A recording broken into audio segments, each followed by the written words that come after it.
तीन बहनों की लाइची भाभी। करिश्मा, रेशमा और मनीषा तीन बहनें हैं। उनका एक भाई भी है, मयंक। मयंक अपनी बहनों को बहुत प्यार करता है, लेकिन मयंक की पत्नी सविता इस मामले में मयंक से बिल्कुल अलग है। वो अपनी ननदों का जितना बुरा कह सकती है उतना बुरा कहती ही रहती है और अपनी ननदों पर हुक्म भी चलाती है। करिश्मा, करिश्मा, तुमने अभी तक नाश्ता नहीं बनाया? तुम्हारे भैया को ऑफिस जाने में देर हो रही है। हाँ भाभी, बस अभी बनाती हूँ। करिश्मा, तुम ये ढीलापन छोड़ दो। कल को पराए घर जाना है। वहाँ अगर तुम इस तरह से काम करोगी तो लोग क्या कहेंगे कि माँ ने और भाभी ने कुछ सिखाया नहीं। और तुम्हारी दोनों बहनें कहाँ हैं?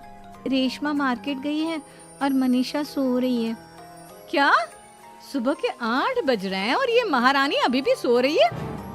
ये कहते हुए सविता अपनी सास दुर्गा देवी के पास जाती है। माँ जी, देख रही हो अपनी बेटियों के तौर तरीके? क्या हुआ बहू, सुबह सुबह क्या कर दिया मेरी बेटियों ने? अरे एक तो अभी अभी उठकर किचन में गई है, दूसरी सुबह सुबह बाहर चली गई और तीसरी अभी तक सो रही है। क्या करूं मैं इन तीनों का, मैं तो परेशान हो गई हूँ। जा जाकर उठा उसे और रेशमा से मैं बात करती हूँ। सविता फीबा मनीषा के कमरे भी जाती है और उससे कहती है, महारानी जल्दी उठो, सूरज सर पर आ गया है। भाभी थोड़ी देर और सोने दो ना, मैं रात को लेट सोई थी। वो क्या है ना, यूनिट टेस्ट चल रहे हैं। शराफत से उठती है या नहीं, या फिर पानी की भरी बाल्टी डालूं तेरे ऊपर? नहीं भाभी, मुझे बिस्तर में नहीं लाना, उठती हूँ मैं। मनीषा जल्दी से उठकर बाथरूम में चली जाती है। सभी आराम से बैठकर नाश्ता कर रहे होते कि तभी रेशमा बाजार से हाथ में सामान लिए आ जाती है। रेशमा को देखते ही सविता उस पर बरस पड़ती है। लो, आ गई महारानी। ऐसा भी क्या सामान लाना था जो सुबह आंख मलते ही बाजार की तरफ रवाना हो गई? भाभी, कल आप ही तो चीख रही थी कि घर का सारा सामान मुझे ही लाना पड़ता है, घर में किसी को भी किसी काम से कोई लेना देना नहीं है। अब मैं बाजार जाकर सामान ले आई तो आपको इस बात से भी तकलीफ हो रही है? देख रही हो माँ जी, अपनी बेटी की जुबान कैंची से भी तेज चलती है। और मयंक, आप तो कुछ कहेंगे नहीं अपनी लाडली बहन को? रेशमा, अपनी भाभी से ऐसे बात नहीं करते। चलो माफी मांगो। भैया, मैं क्यों माफी मांगू? आप भाभी से बोलिए ना कि हम पर कम हुक्म चलाया करे। हम इस घर की बेटियां हैं और आपकी पत्नी की ननद है, नौकरानी नहीं। लो कर लो बात। इनकी भलाई के लिए कुछ भी बोलो तो इन्हें बुरा लग जाता है। इस घर में यही इज्जत है मेरी। देख लो माँ जी, आपकी बेटी किस लहजे में मुझसे बात कर रही है। सविता वहाँ से चली जाती है। मयंक को बहुत गुस्सा आता है, वो भी वहाँ से चला जाता है। फिर करिश्मा रेशमा को समझाती है। रेशमा, तुम्हें भाभी से माफी मांग लेनी चाहिए थी ना। लेकिन दीदी, मैंने कुछ किया ही नहीं तो मैं माफी क्यों मांगू? हाँ करिश्मा दीदी, रेशमा दीदी जैसे ही घर में आई भाभी ही उन पर चिल्ला रही थी। हाँ, मैं मानती हूँ कि गलती भाभी की थी। मैं तो इसलिए बोल रही हूँ कि भाभी ने माँ को तो पूरी तरह अपने वश में कर लिया है। वो हमारी बात सुनती ही नहीं। मयंक भैया हमारे लिए हमेशा खड़े रहते हैं, इसलिए उनकी बात का मान तो तुम्हें रखना चाहिए था ना।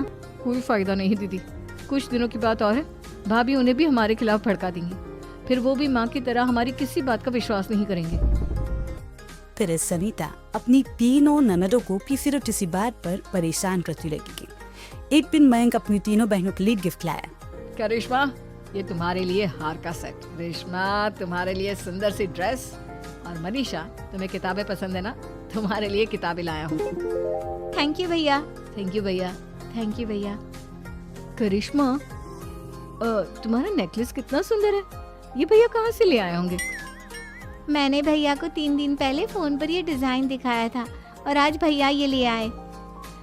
सभी का तो अपनी ननदों की गिफ्ट्स देखकर जाएंगे और करिश्मा का नेकलेस तो उसे भी बहुत पसंद आया था। अपनी बहनों के लिए कितना अच्छा नेकलेस लेकर आए हैं।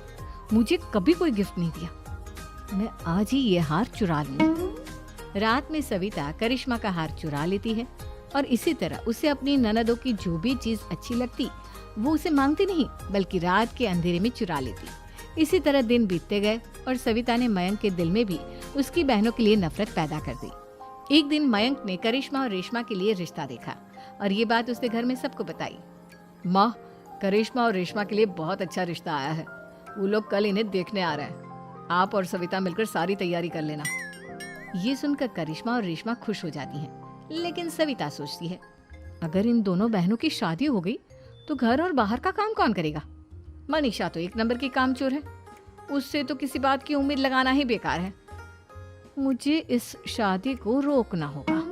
अगले दिन सभी लड़के वालों की इस साविर की तैयारी करने में लगे होते हैं। तभी मयंक अपनी बहनों से आकर कहता है, तैयार हो गई तुम दोनों? देखो दोनों लड़के बहुत अच्छे हैं, मैं कोई कसर नहीं छोड़ना चाहता, इसलिए तुम उनके सामने अच्छे से बिहेव करना और अपनी भाभी से लड़ने मत लग जाना। करिश्मा, तुम वो नेकलेस पहन लो ना जो मैं तुम्हारे लिए लाया था। भैया मैं बहुत देर से वो नेकलेस ढूंढ रही हूँ, लेकिन मुझे मिल ही नहीं रहा।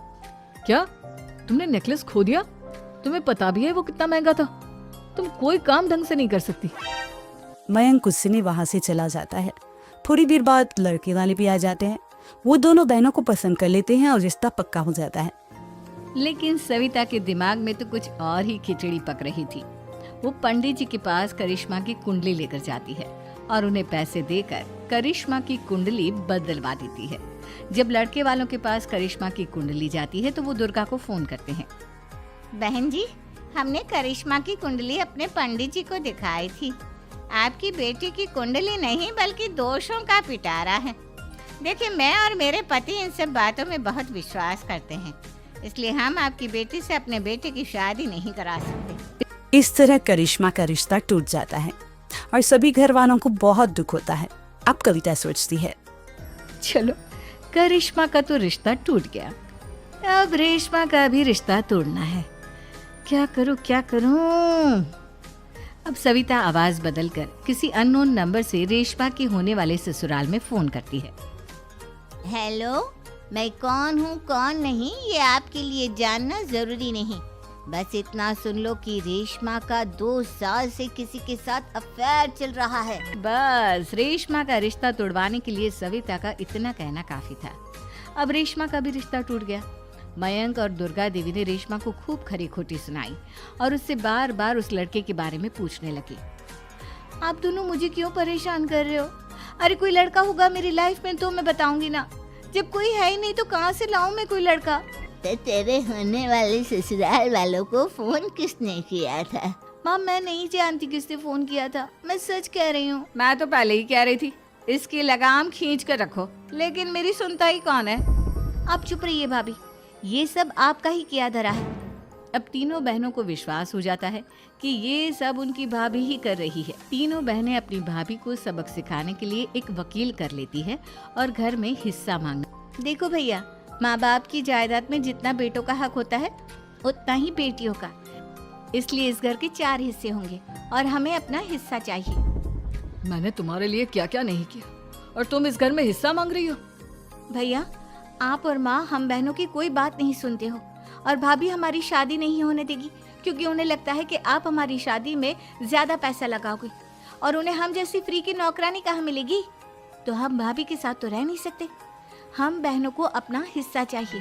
अरे तुम्हें शर्म आनी चाहिए अपनी भाभी पर ऐसा इल्जाम लगाते हुए। वो तुम्हारे बारे में कितना सोचती है। हाँ माँ, भाभी हमारे बारे में बहुत सोचती है।